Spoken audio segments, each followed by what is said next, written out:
If I'm at any point, just ignore it. I'm running up and down the stairs, taking care of my kids at the same time, trying to get this out as soon as possible.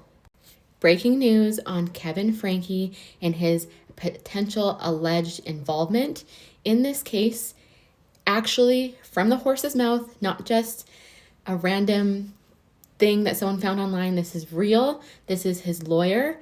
Check it out. Being really bad as a parent.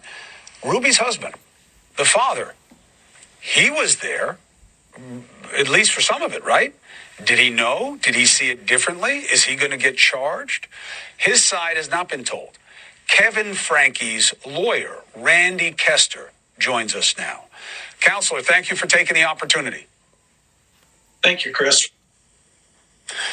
First, what is your client's take on the behavior of the mother? Well, I'm sort of under certain constraints not to speak ill of anyone involved in this case. We've had hearings with the juvenile court, and we all agreed that we wouldn't speak ill of one another or respond to allegations that have been leveled, just in an effort to try to keep the kids out of social media and sort of tamp this thing down to do what we can to get these kids back to a good life. They're still young. They've got their whole lives ahead of us. I'm with you. All due deference to the kids. The horse is out of the barn, all right? Your client let the mother put the kids' lives and all the discipline all over the place on YouTube. So that decision was just fine when they were monetizing it. Now, all of a sudden, they want standards and they want us to be careful about the kids. The careful question here goes to whether or not they were careful with the kids. Did your husband have a role in the behavior that's now being charged? Absolutely not. How? When he's the father and he was in the house, how did he not know and not do anything about it? Mom had the kids for the summer and went out of the county with the kids. And if he had known of or thought there was abuse going on, he would have been all over it. So is your suggestion that everything that has been charged happened after he left? Correct. So none of the things that the mother has been charged with happened when he was in the house? That's correct. It happened in a house that was a couple of 100 miles away from where Mr. Franke was. And he's never. One of the allegations is that the kid. One of the allegations is that the kid, Chad, wasn't allowed to sleep in a bed for 7 months. Why did he think that was okay?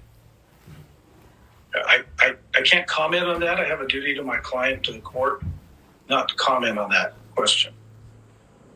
But that would have been while he was there. That's all I'm saying. Did he have a different feeling about parenting that's changed at some point? I'm not certain when that happened, but my client was not around the children when this happened this summer.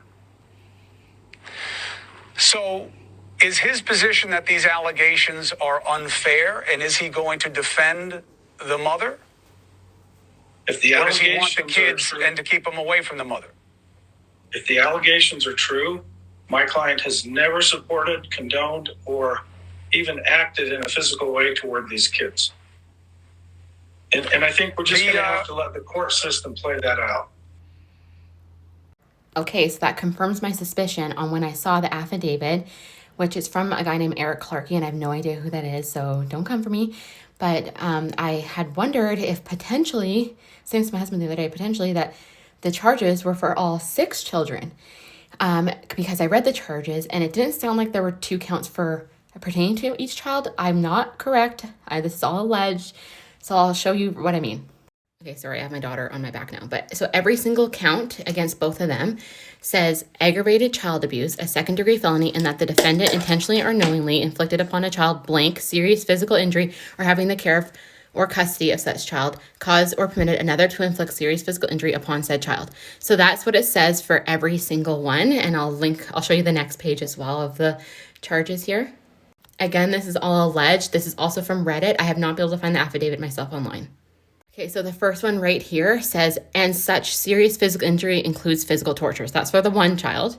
And for the next child, my presumption, and then it says, and such serious physical injury includes any conduct that results in starvation or failure to thrive on malnourishment that jeopardizes the child's life. And then the next one says, and such serious physical injury includes conduct toward a child that results in severe emotional harm, severe mental delay, or intellectual disability, or severe impairment of the child's ability to function, which would be like emotional abuse.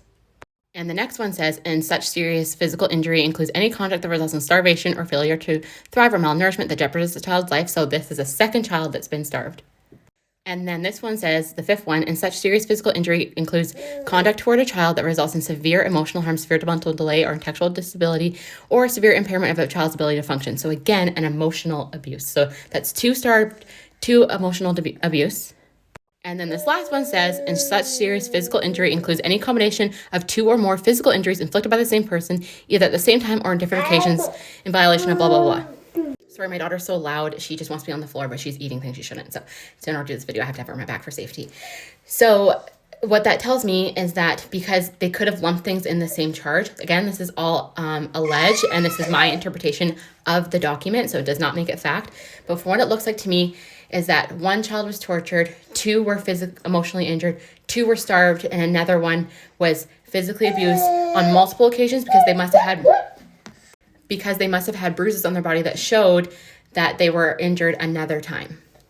So then what it tells me is this corroboration of the story from Kevin's lawyer on Chris Cuomo's News Nation is that all the charges are for all the kids, but maybe Sherry, I can't confirm, I don't know anything, but maybe she was one of them because they had enough evidence to show maybe on her body or something like that. Again, alleged. I'm not trying to inflict any sort of harm on the children by talking about this. What I'm saying is, because everyone's saying that there was only 3 kids at the house, but from what my suspicions were, especially because this next thing I'm going to show you right now from an ABC News, another TikToker posted it, and then this is her TikTok, so hopefully it has her little credit on there. There was possibly 2 other children in the home, so in the safe. Okay, so then it was also reported, like that thing said, is that there was 2 in the safe. But then when they first went to the house, the news article said that there was 1 other malnourished child. So that tells me that there were actually 3 kids. It's all alleged. It's the only thing I think. My husband doesn't think this is the case, but I definitely do. So then the document, the affidavit that came out, kind of confirms what I'm thinking. And then same with doesn't mean they weren't at that house in Springville. Like, I have no idea because I can't find anything on it besides that one post of the Instagram post. But yeah, this is just all alleged, my opinion, but I want to share it because this is breaking news and it's a thing. It matters to get the truth out. So like I said, the truth is what matters. Form your own opinion. Don't think that I am the ultimate person to get all your information when it comes to 8 passengers. Like I said, I'm not an 8 passengers expert. I am just into researching and doing my due diligence when I do it.